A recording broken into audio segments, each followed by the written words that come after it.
Hi everyone and welcome back. Today's chapter is going to be by Alfred Walter Stewart, born 5th of September 1880 until the 1st of July 1947. He was a British chemist and part-time novelist who wrote 17 detective novels and a pioneering science fiction work.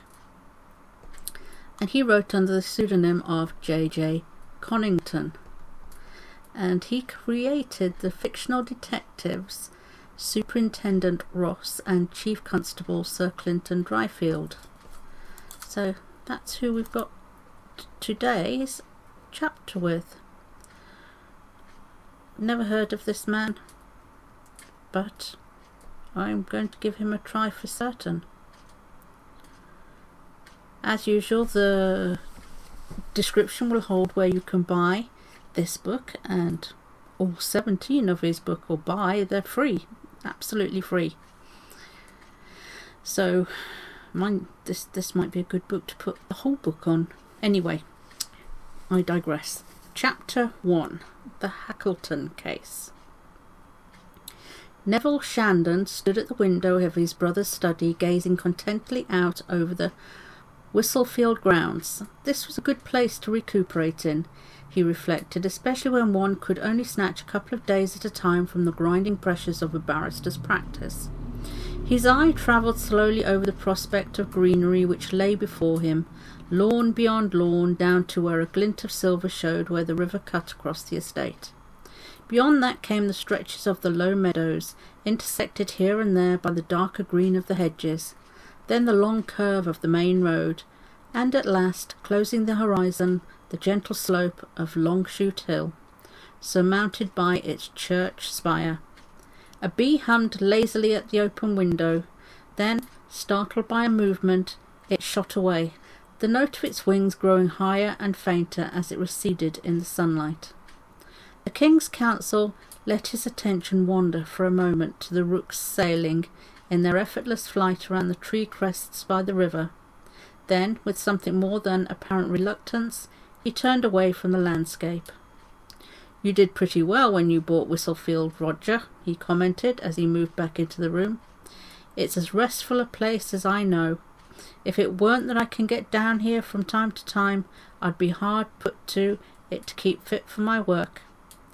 Think of the law courts on a day like this, and that Hackleton case has been a bit of a strain, a bigger business than usual."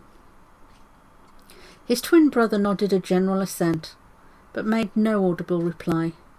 There was more than normal family resemblance between the two men. In height and build they were much alike. Both were grey-haired and clean-shaven, and even the hard lines at the corners of the barrister's mouth found their counterparts in the deeply chiselled curves, which made Roger Shandon's face a slightly forbidding one. Whether deliberately or not, the twins accentuated their physical resemblance by a similarity in their dress. "We have the same tailor," Roger once explained. "When I got to him, I say, 'Make me a suit like my brother's last one.' I believe Nelville says the same. The fellow has our measurements, so there's no more needed on that visit. Neville and I have much the same taste in shades, so it generally comes out all right." The likeness between the twins went even deeper than the surface. Both owed their success in life to a certain hardness of character coupled with an abundance of energy. Neville, going to the bar, had made himself feared from the first as a brutal and domineering cross-examiner, and his criminal practice had done little to soften his professional manners. Roger's rise to prosperity had been more mysterious. It was vaguely known that he had made money in South Africa and South America, but the exact methods which had led to his fortune were never discussed by him. He had come home at the age of 45 to find his brother one of the leading lights of the bar. The purchase of the little Whistlefield estate had followed, and Roger had apparently been content to settle down in the countryside and make a clean break with the interests of his past. The third brother, Ernest, seemed hardly to belong to the same family as the twins. Though 5 years younger, he had none of the vitality and energy which was so manifest in his elders, and the contrast was accentuated by the weakness of his eyes, which gazed incuriously at the world from behind the concave lenses of his pince-nez. Left to fend for himself by the time he was 20, and with a couple of hundred a year of his own, he had simply vegetated without even attempting to go into any business. And when his brothers had made their fortunes, he had slipped into the role of parasite without a thought, had transferred himself to Whistlefield, and had continued to live there ever since. Roger had fallen into the habit of giving him a fluctuating allowance, which he eked out as best he could by betting on a small scale. "What's the Hackleton case that you were talking about?" he inquired without a certain dull interest. Neville looked at his brother with an expression half quizzical and half contemptuous. For days the Hackleton case had extended in sordid detail over a good many columns of most daily papers, for its intricacy had been enlivened by frequent dramatic interchanges between witnesses and counsel. It had shown Neville Shandon at his best, relentlessly driving the defendants into one damaging admission after another. "Do you never read newspapers, Ernest?"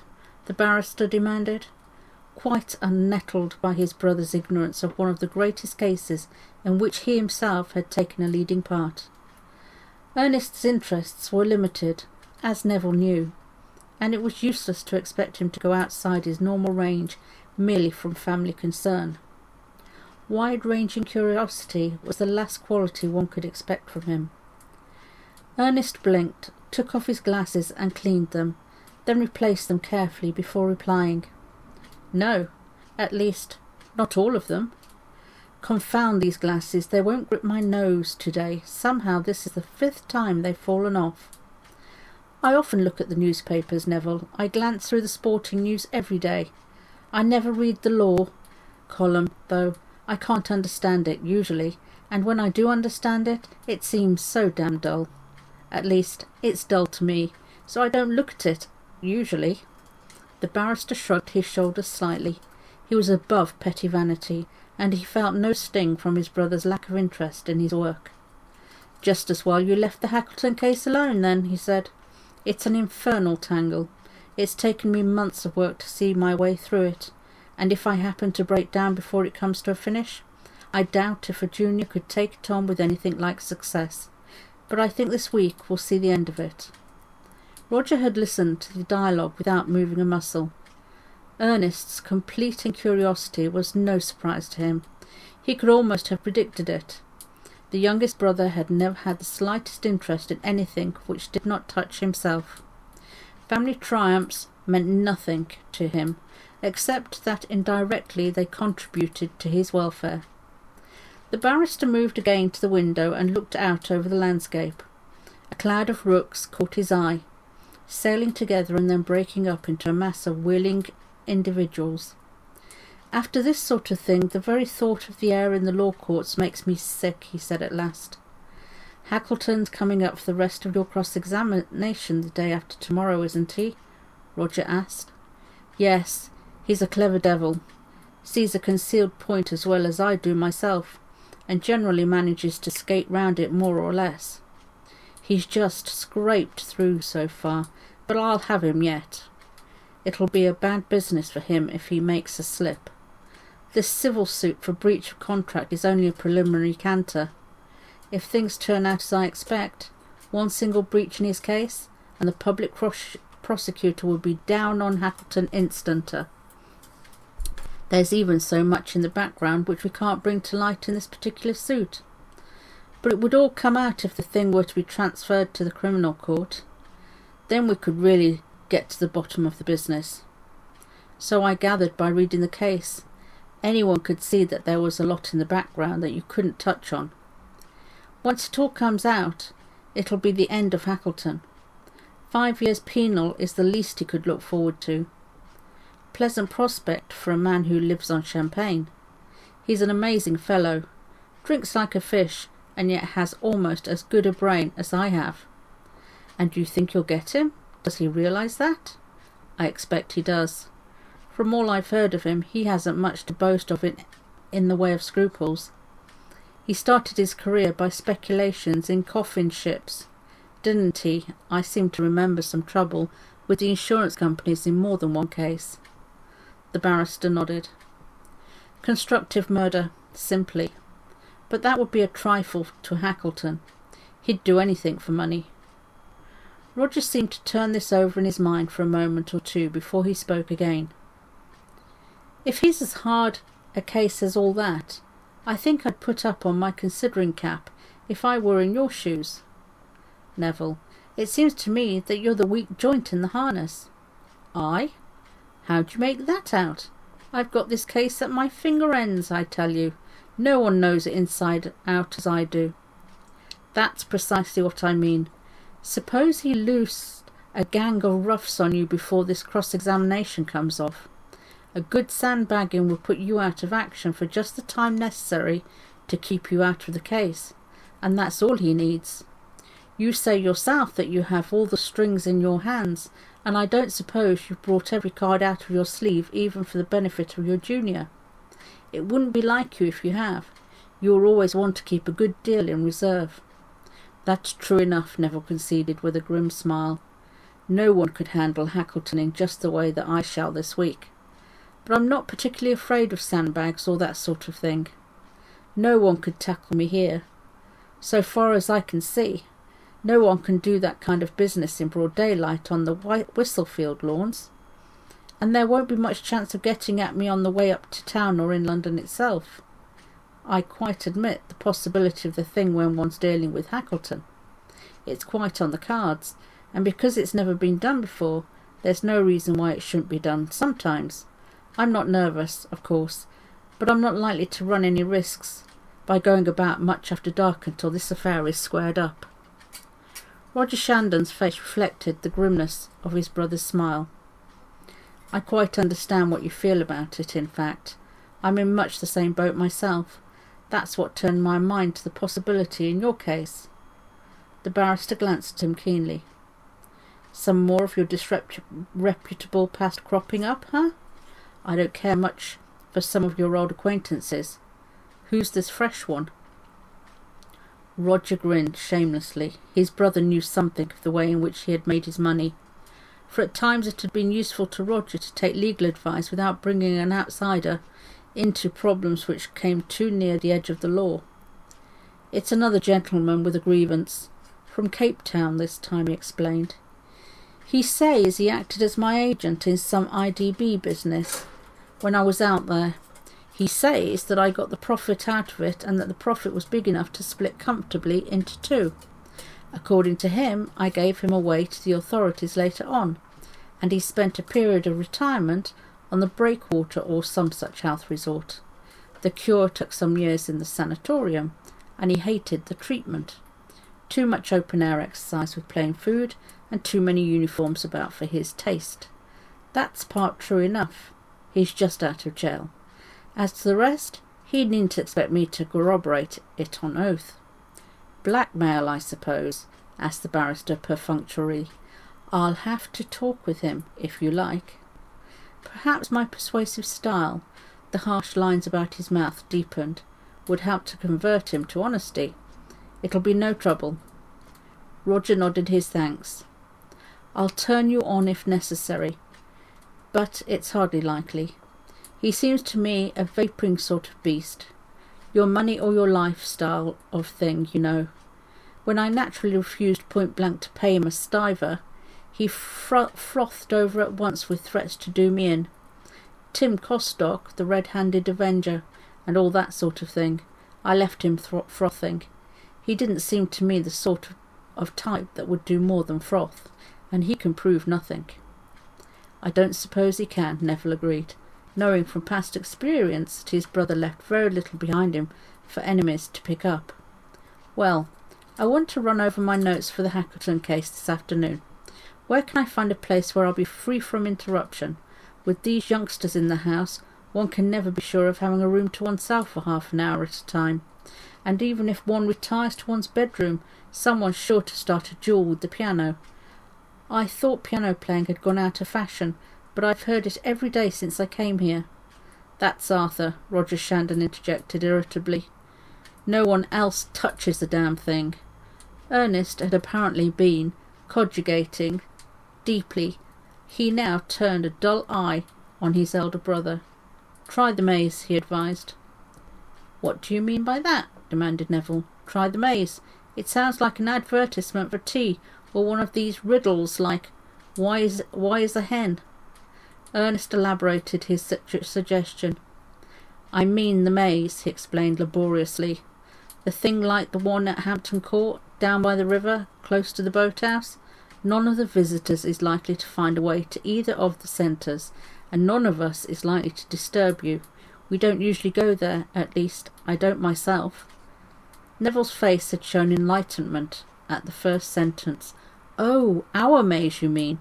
We were talking about the piano when you burst in, Ernest, and I didn't quite take the connection. That's not a bad notion. As you say, nobody's likely to bother me if I plant myself in either of the centres. Besides, I want all the fresh air I can get just now. It'll be better out there than anywhere inside the house. Right, I'll go to Ellen's bower." He moved towards the door as he spoke, but before he reached it a piano sounded not far off, and the opening bars of Sinding's Frühlingsstraußen came to their ears. Neville turned back with his hand on the door handle. "By the way, Roger, what about that young nephew of ours? He seems all right.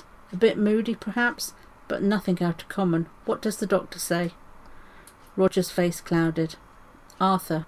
He's a young pest.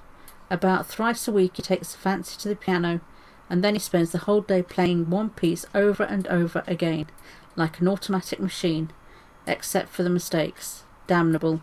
You don't know how I hate the sound of the spring song and Frühlingsstraußen. You must have heard him at it this morning, and how he's starting all over again." The barrister nodded. "Yes, but what about his general tone?" he asked. "Has he got over the encephalitis completely? Did the Harley Street man find anything permanently wrong?" Roger's face betrayed a little satisfaction.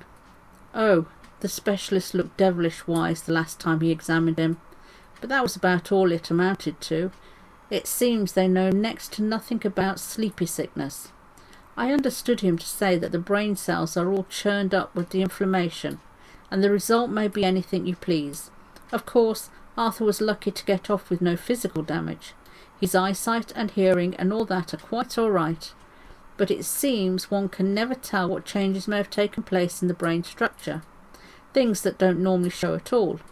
He may be all right, for all one can tell, or again he might turn into a homicidal maniac any day, and then, as like as not, he'd go for the nearest relation handy, a nice sort of fellow to have in one's neighbourhood."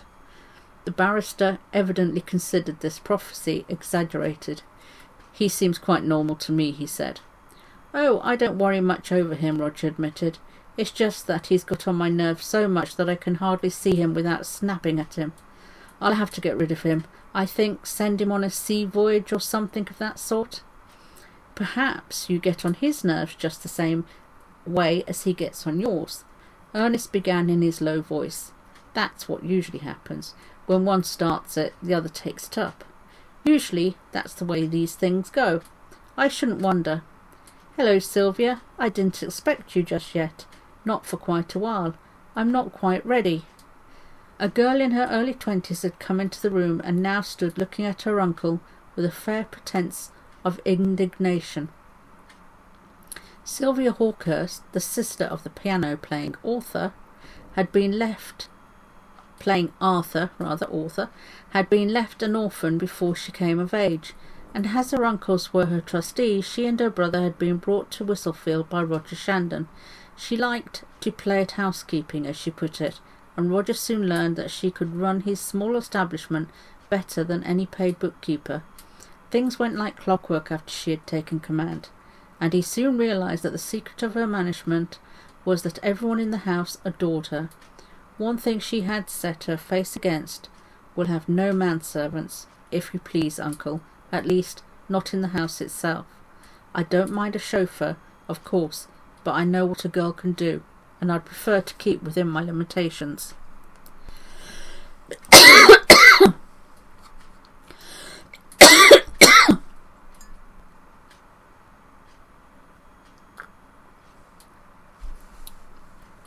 If it's all the same to you, her uncle had let her have her way, and he had never found any reason to complain of the results. Sylvia's housekeeping, however, occupied very little of her time. She hunted in the season, drove her own car, played tennis well, and golfed better still, and was reckoned one of the best dancers in the neighbourhood. Most characteristic of all, in spite of her looks, she was as popular with girls as with men. As she came into the room, Ernest got out of his chair with his usual deliberation and began a faintly shamefaced apology for his unpreparedness, but she cut him short in mock irritation. "He hasn't even got his boots on," she complained. "How is it that I can run everything to time in this house except you? Are you ever in time for anything, Uncle Ernest?" "I always seem to have so much to do, Sylvia, usually. It's been a very busy day." The corners of Sylvia's mouth quivered a little in spite of her effort to look indignant. "Very busy? I remember exactly what you did. You played tennis for precisely 35 minutes this morning. Then you organised a grand shooting tournament with the air guns and bored everyone stiff with it except Arthur, who happens to be able to beat everyone else. Then you came into the house, and I suppose you looked at the newspapers till lunch. And since then you've sat and smoked. You must be dog-tired, poor thing. Do you think you could wrestle with your boots now, or shall I have them brought here on a silver salver and give you a hand with them myself? I'd rather not, so if you can manage by yourself, I'll go and bring the car round. Put your watch in front of you and pinch yourself once a minute. Then you won't fall quite asleep. Do hurry up, Uncle," she concluded, more seriously. I want to get off as soon as I can." "Where are you taking him?" asked Roger. "I'm going over to Stanningley village to do some shopping first of all. Then I'm going to the Naylands to ask them to come across and play tennis. When Uncle Ernest heard that, he begged me to take him along part of the way and drop him at the East Gate, so that he could walk along the main road to the bridge and have a look at the river. I thought I'd like to see if it's worth fishing, just at present," Ernest added, in further explanation. "I've been thinking about it for a day or two, but I've never found time somehow usually. Just when I was starting out something always seemed to come in the way. So today, since Sylvia was going that way in the car anyhow, I thought—" He broke off, observing Sylvia's indignant eyes fastened upon him. "Boots," she said scathingly, and held the door open for him to go out. "I'll be ready in a minute or two," he assured her hastily as he left the room. "Men are a wonderful lot, aren't they?" she said confidentially to her two remaining uncles as the door closed. "It seems to me high time Uncle Ernest got married. He's simply incapable of looking after himself. You two are at least able to cross the street for yourselves, but Uncle Ernest really gives me a lot of worry. I think I saw a fresh wrinkle when I was brushing my hair this morning." "I wondered what made you look peculiar at lunchtime," Neville admitted. "Now you mention it, I see it on your brow. About as deep as this." He touched one of the deep score lines running down the side of his own mouth. Sylvia laughed. "You alarm me, Uncle. I must have a look at that ravages in a mirror before I venture out. Goodbye." She hurried out of the room. Neville looked at his watch. "Time I was moving," he said. "I think I'll take Ernest's advice and try the maze for seclusion. It's hardly likely that anyone will bother to go into it this afternoon, and I can't stand this piano playing of Arthur's. It grows irritating, as you say. I'll go now, but I must get my notes first." A thought seemed to strike Roger as the barrister opened the door. "I think I'll try the maze myself this afternoon. I feel a bit sleepy, and it's quiet in there. I shan't disturb you, but if it's all the same to you, I'll take the Helen's Bower myself. I'm used to a chair there. It suits me. You can go to Narcissus's pool instead.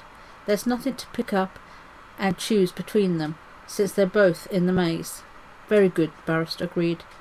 "It's all the same to me, so long as no one interrupts me." He nodded abruptly and left the room. When his brother had gone, Roger Shandon went over to his writing table and busied himself with some papers. The distant piano seemed to have become more intrusive now that he was left alone. It repeated, Frühlingsrauschen, with brain-wearing persistence and a reiterated error in one particular chord. Roger frowned irritably as he busied himself with the documents before him, jotting down a note from time to time on a scribbling block. Damn that young whelp. I must talk to him about this. One can't concentrate one's attention when half one's mind's wondering if he's going to make that same slip for the 101st time. He continued his work for a few minutes, then rose and rang the bell. "Send Mr. Stennis, if you can find him," he ordered when the maid appeared. In Ivor Stennis, Roger had secured an ideal private secretary. Stennis not only had the efficiency of a machine, but he possessed a full measure of qualities hardly less important. If his employer was out of sorts, even the gruffest order failed to ruffle the secretary's temper. He was capable of taking just the right amount of responsibility in emergencies without ever going a hair's breadth over the score, and his especial recommendation in Roger's eyes was that he could keep his mouth shut. He never asked for explanations which might have been difficult to give, and he never betrayed the slightest surprise when, as sometimes happened, he opened threatening letters. "If I ever have a confession of murder to put on paper," Roger used to say, "Stennis will take it down in shorthand, type it out and get my signature without turning a hair. So far as he was concerned, it would be just a letter." Stennis's other qualities were more in demand among the remainder of the household. He had good natural manners, and he could play games well enough to make him useful where someone was often needed to make up a golf foursome or a bridge table. A casual glance at him would have suggested that he must employ a first-class valet, for his clothes always looked new, and he had the knack of carrying them well. With all this, he was a perfectly safe person to have in a house with a young girl. He was somehow too inhumanely efficient to be attractive to girls younger than himself, and he showed not the slightest desire to attract. Sylvia treated him as a good friend, but she had dozens of friends whom she treated in exactly the same fashion. "Ah, Stennis." Roger looked up as the secretary came in. "I've gone over those letters and jotted down some notes. You might get them off sometime today. There's only one of them that needs any explanation. Here it is." Neville Shandon's grim face appeared at the door for a moment. In his hand was a sheaf of papers. Seeing his brother engaged with the secretary, he nodded without saying anything, and closed the door behind him. Roger continued his explanation of the matter in hand while the secretary took a note or two. As the instructions ended, the whir of a car leaving the front of the house attracted Roger's attention, and he crossed the room to look out of the window. Sylvia was driving, and beside her was Ernest Shandon. They glanced up as they passed under the study window, and Sylvia waved her hand.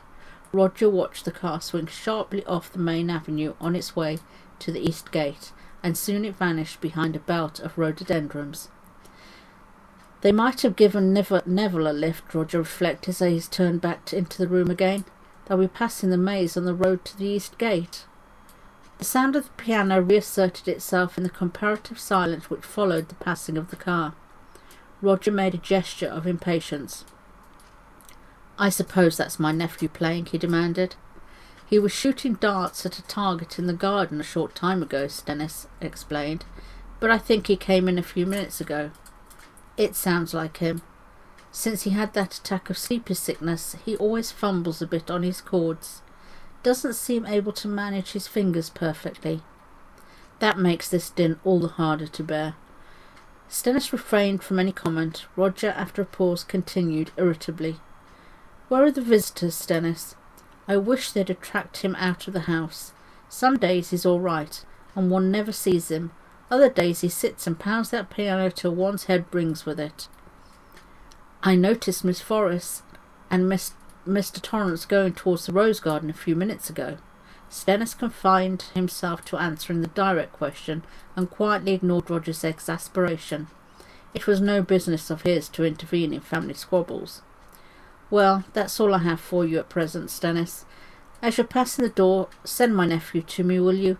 I must put a stop to this nuisance. It's gone on quite long enough." The secretary made a gesture of assent, then gathered up his papers and left the room. A few seconds later, the piano playing stopped abruptly in the middle of a bar, and Roger's ear caught the clang of the keyboard lid being carelessly slammed. After a moment or two his nephew entered the study. In order to give his irritation time to cool down, Roger refrained from speaking immediately. He motioned his nephew to sit down, whilst he himself pulled out his cigar case and became busy with the preparations for a smoke. Having got his cigar well alight, he turned round. "Must you hammer that piano for hours at a time, Arthur? I hate to interfere with your simple pleasures, of course, but the infernal din you make has had quite a long enough run. You've played Frühlingsschrausen at least 24 times today, and that's just 24 times oftener than I want to hear. You can cut it out of the bill. After this, in fact, you can leave the piano alone. Once for all, I'm sick of hearing you play. You're a nuisance to everyone, raising pandemonium at all hours of the day. Find some quieter amusement or clear out of the house." Arthur Hawkshurst's eyebrows rose in mild surprise at his uncle's complaint. "I'd no idea it worried you, uncle." "Well, drop it.